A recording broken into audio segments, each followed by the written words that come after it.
Assalamualaikum warahmatullahi wabarakatuh. Good morning everyone. I am Farah Ariel Hakim and I will be your host today to explore Kuala Lumpur. Welcome to a truly special and perhaps the unexpected location in Kuala Lumpur. We are not at the Petronas Towers, the most iconic building, nor are we at a bustling market. We are here, standing before the magnificent architecture of the International Institute of Islamic Thoughts and Civilization, or better known as ISTAC.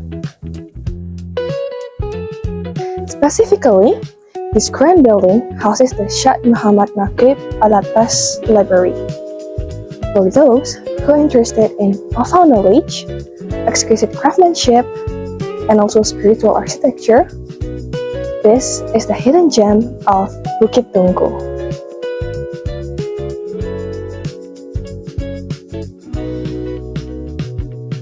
To truly appreciate this ISTAC building, we must first understand the man behind its creation, the towering figure of Professor Syed Muhammad Naquib al-Attas.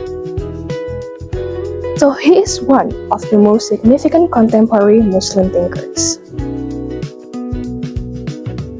ISTAC itself was established in 1987 with a very specific, ambitious mission to serve as a high-level research institute dedicated to the study of Islamic thought and civilization. Professor al-Attas believed that a modern Muslim world faced a crisis of knowledge, and ISTAC was his institutional solution to address this, focusing on the Islamization of contemporary knowledge. He himself has envisioned ISTAC as a place where the classical comprehensive approach to knowledge could be revised and integrated with the challenge of the modern era. Well, thinking of this place is not just as an educational institution, but as a philosophical statement built into stones. In 2005, 20 years ago, ISTAC officially became part of the International Islamic University Malaysia, or IIUM, solidifying its role as a key postgraduate and research center.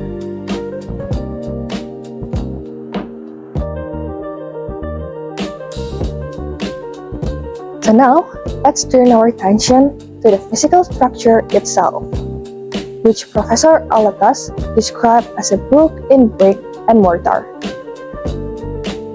Every architectural element here is deliberate and also symbolic. So, you can immediately notice the majestic, classical feel of this building. This building is a brilliant synthesis of architectural styles from all over the world. Look at the soaring arches, the detailed stone pillars, and the overall grand scale we will see later. This style evokes the golden age of Islamic civilization in Andalusia, Spain. Well, besides Spain, it is also often reflected in the structure of the dome and certain geometric patterns as it's influenced by the Ottoman or Turkish empires. It could be seen here in the doors. However, you can also find subtle local influences, Melayu, grounding the universal Islamic concept within the Malay world context. The professor's genius was ensuring that the structure avoids any specific, narrow cultural style instead of creating a universal Islamic aesthetic. The architecture itself preaches the unity and scope of the Islamic civilization. Notice the copious use of natural light and high wooden ceilings. Often we step inside. Once we step inside, we could see the design is intended to create an environment of tranquility, sakinah, and inspiration conducive to serious intellectual work and spiritual contemplation.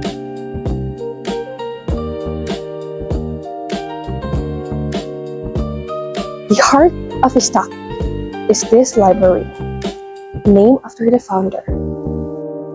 The SM&A Library is recognized as one of the most important research libraries specializing in Islamic studies, comparative philosophy, and civilization studies in Southeast Asia. It houses tens of thousands of volumes, including many rare and irreplaceable texts. The collection itself is exceptionally diverse, covering not just English and Malay, but critically major Islamic language, such as Arabic, Persian, Ottoman Turkish, and also Urdu. This library is more than a storage facility. It is a workshop. It's where researchers, scholars, and also PhD candidates from all over the globe come to access foundational texts to further the projects of Islamizations and to engage in serious dialogue between civilizations. Well, as you see, you will really see tourists here. The people inside are the ones who actively engage in profound study. So, before we explore more inside this library, I would like to tell you about the dress code. The dress code is strictly enforced. Gentlemen, please ensure long trousers, and ladies, please wear appropriate modest attires, such as long skirts or trousers, sleeve tops, and no shirts or sleeveless tops are allowed. For the general photography of the architecture is often permitted, but please discreet. Never photograph the readers or the books up close without explicit permission. So now, let's go explore the library.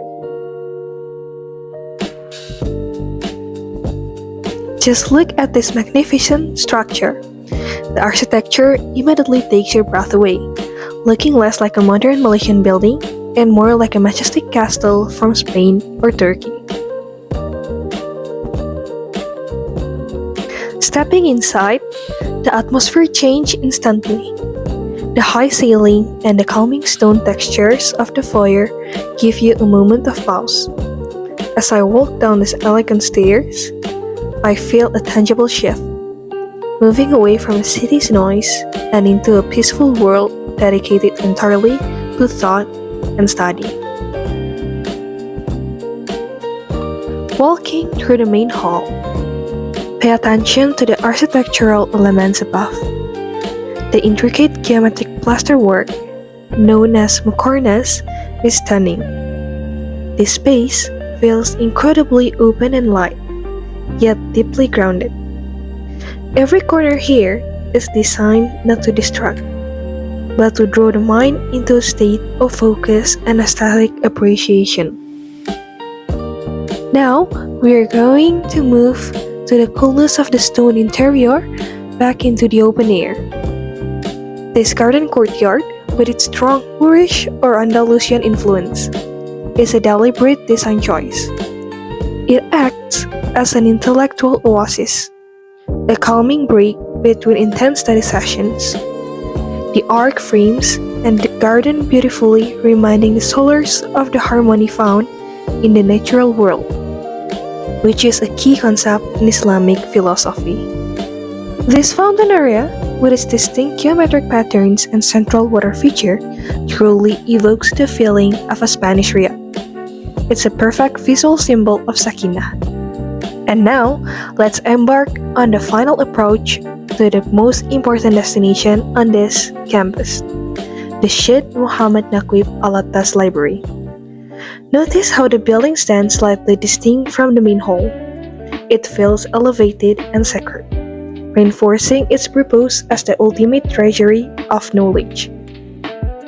As I walk toward the entrance, you can appreciate the dedicated architecture of the library structure itself. This is not just any university library. It is meticulously designed to create an environment that minimizes distractions and maximize deep intellectual pursuits. Before fully accessing the reading halls, we must observe the necessary protocols. It's a brief moment, but it reinforced the understanding that this is an active research institution, not merely a tourist attraction. This small formality is our sign of respect to the scholars and students deeply focused on their work here.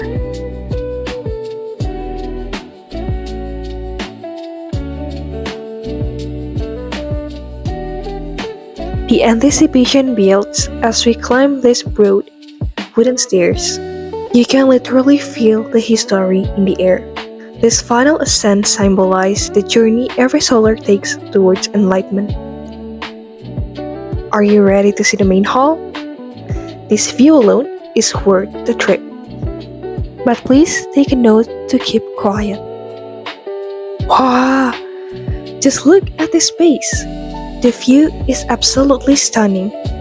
The vastness of the hall, the high wooden ceiling, it's designed to be awe-inspiring. It immediately tells you that you are in a very special, sacred space of learning. This collection is genuinely world-class. ISTAC houses over 60,000 volumes, focusing intensely on Islamic thought, philosophy, and history. They have rare books in languages like Arabic, Persian, and Ottoman Turkish. And here, they didn't just provide books, but they also provide study areas, where it intentionally designed to inspire. It's clearly and truly a motivating yet a peaceful atmosphere. It's time to conclude this journey. But leaving the library, I felt incredibly refreshed. You don't just leave a building, but you also carry the inspiration and quiet energy of the space with you. And now, let's continue to the next one. Leaving the profound quietness of ISTAC's campus in Bukit Tungku, we are now making a significant transition, moving from the philosophical heart of academia to the historical and cultural core of the city. The architecture shifts dramatically from the isolated, intentionally designed of the institution, and now we plunge into the bustling center of Kuala Lumpur. Our destination is here, the historic district surrounding Merdeka Square, the National Textile Museum. Hi guys! So today we're going to continue our exploration to discover what's inside the National Museum Textile of Malaysia.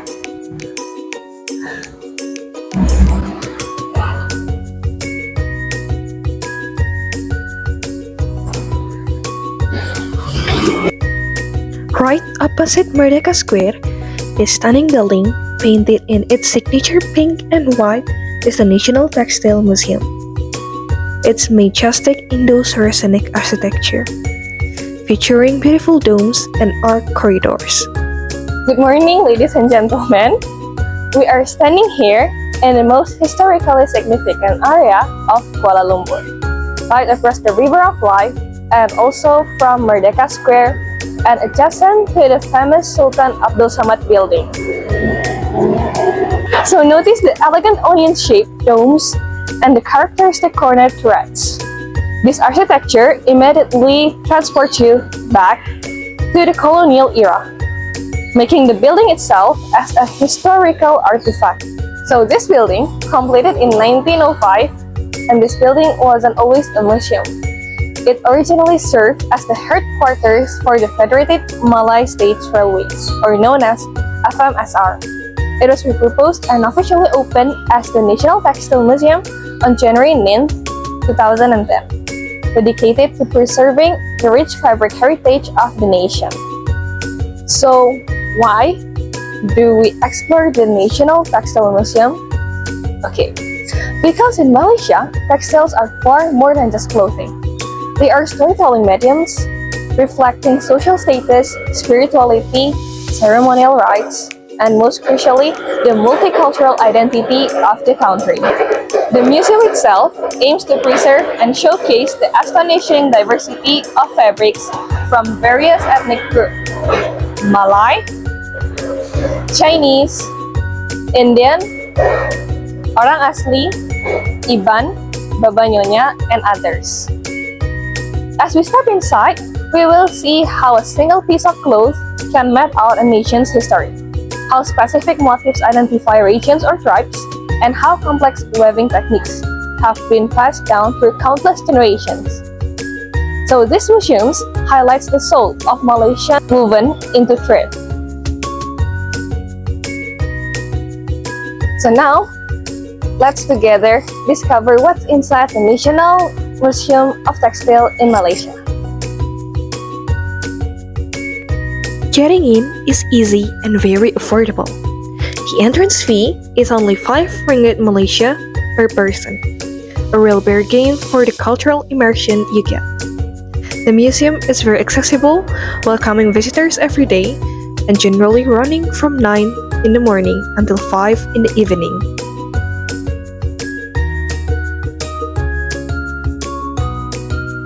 Once inside, you will realize that this museum is brilliantly structured. It's divided into 4 main galleries, which each dedicated to a distinct aspect of Malaysian textile culture.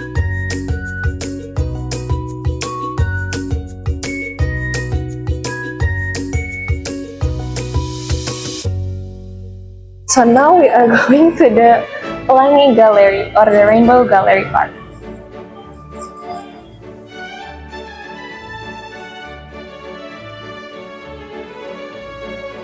Here we can see that the history of batik in Malaysia, and Malaysia also has a very variation of batik.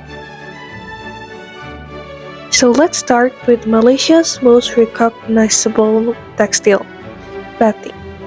It's more than just a technique, but it's also a national art form. So the development of batik in this country originated from the period of the Sriwijaya Kingdom. The original batik was called Batik Pelangi, and it was introduced during the reign of Sultan Abidin II, the third Sultan of Terengganu in 1773 and until 1808. The design during that time, known as the Minah Pelangi, a beautiful textile pattern that was produced using the technique of tying and dyeing. So now we're going to explore every pattern of batik in Malaysia. First of all, we will move eastward. We explore the textiles of Sabah, home to over 30 indigenous groups whose fabric tells a unique story. Notice the highly distinctive geometric patterns and the strong use of traditional colors like black, red, and also white.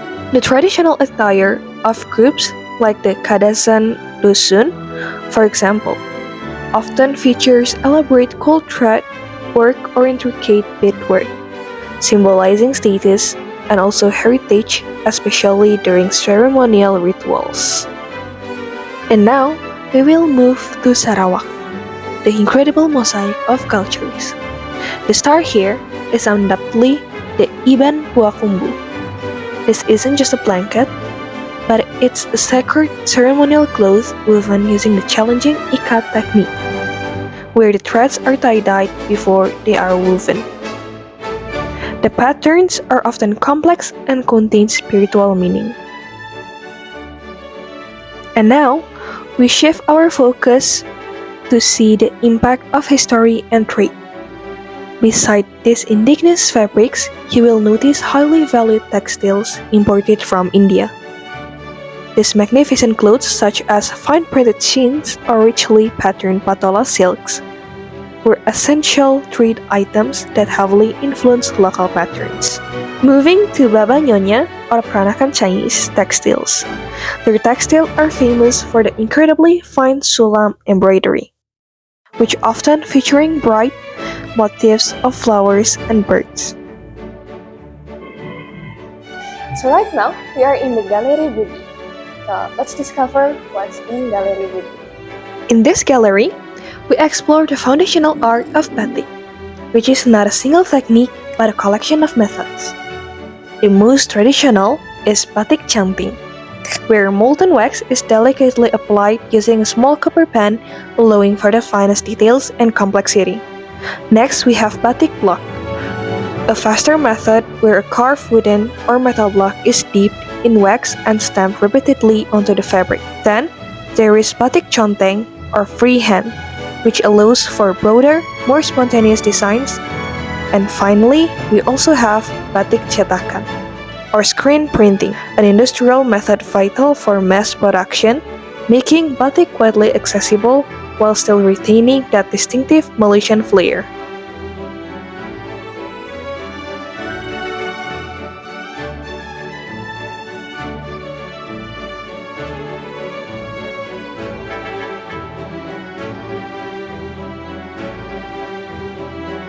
There are also other intricate dye resist methods.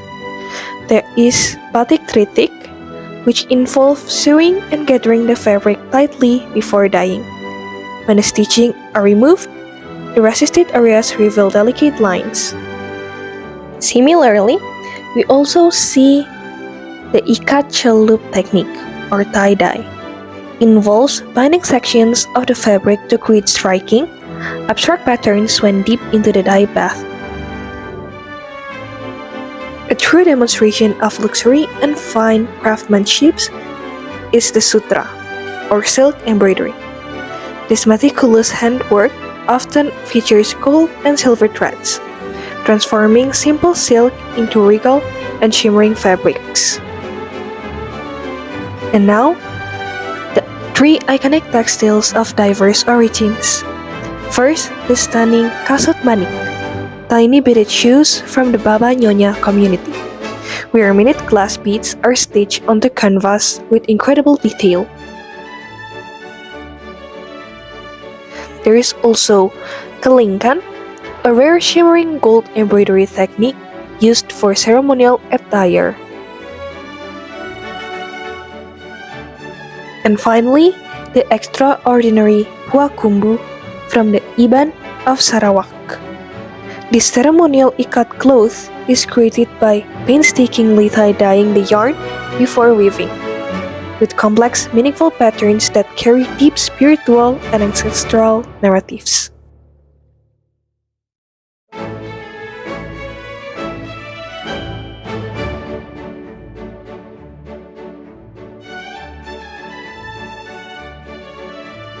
Malaysia's textile landscape is wonderfully geographical. Starting on the east coast, there is Terengganu and Kelantan, are considered the heartland of Malaysian Batik, known for rich colors, high quality, and motifs that strictly avoid animal depictions. Moving west and south, we find more localized styles, from Kedah and Perak, which often feature refined, traditional patterns, while Selangor and Negeri Sembilan might incorporate more modern, abstract influence. Then, moving forward to Malacca and Johor, they show coastal and trade influences, sometimes favoring smaller geometric designs. And now, looking across the sea to East Malaysia, Sarawak and Sabah also present a dramatic shift. Their textiles are dominated by indigenous cultures. Sarawak with its Pua Kumbu and geometric designs, while Sabah with its vibrant, bold colors and elaborate beadwork, reflecting the diverse native tribes. This map clearly has shown that batik and textile are regional dialects woven into fabric. In conclusion, the geography of Malaysia is etched into its cloth.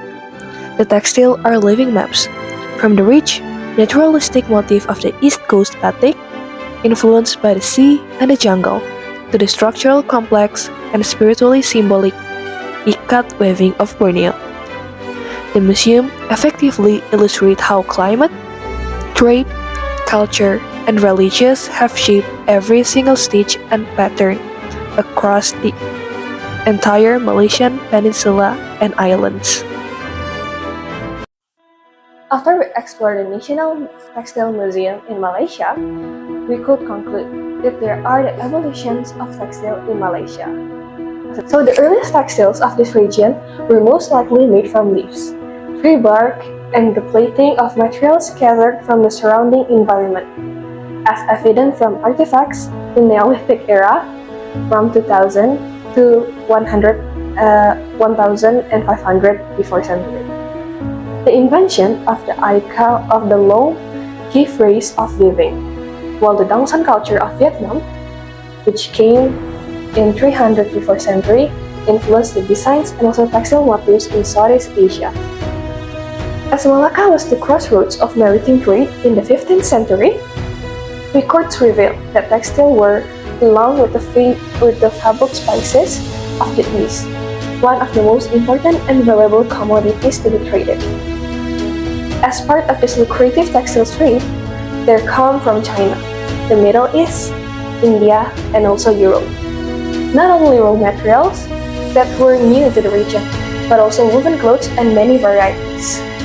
Plain cotton cloth arrived along with brilliantly colored fabrics, expensive gold thread, and also luxurious silks. Among the more popular ones were Indian clothes, such as the potola or kain cindai from Gujarat, and the bandani or kain pelangi from Gujarat and Rajasthan. From pelikat came the checkered cloth known in Malay world as kain pelikat, which became the fabric choice for men's daily wear. There were also the introduction of many new decorative techniques, such as the kelingkan or keringkap embroidery, as well as the gilding of cloth with gold leaf, a Bugis tradition from Sulawesi. The creativity of the people of the Malays world in process, color, and also weave gave birth to the weaving of kain limar, kain songket, kain limar bersongket, and also kain limar bersongket tenggarong. The weaving expanded further with the Bugis woven cloth, kain Samarinda, and also kain muar. The Peranakan Jawa Batik fabric, favored by the Malacca Nyonya community, was both in from Pekalongan and Lasem since the 15th century and from the Johor Riau Sultanate since the 17th century. Pattern fabrics known as kain batik kotak and kain pelangi were introduced in early 1900s from India, were followed by the introduction of batik cap lilin, or known as wax stamp batik fabric, in Kelantan and Terengganu in 1920s. So this could be the evidence of rich array of handmade textiles in Malaysia, particularly before the advent of mass-produced fabrics in the 20th century.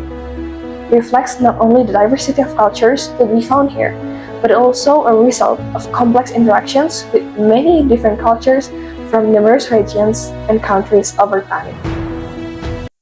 So, that's all from what we could discover from the ISTAC Library and also the National Museum Textile of Malaysia. Bye-bye!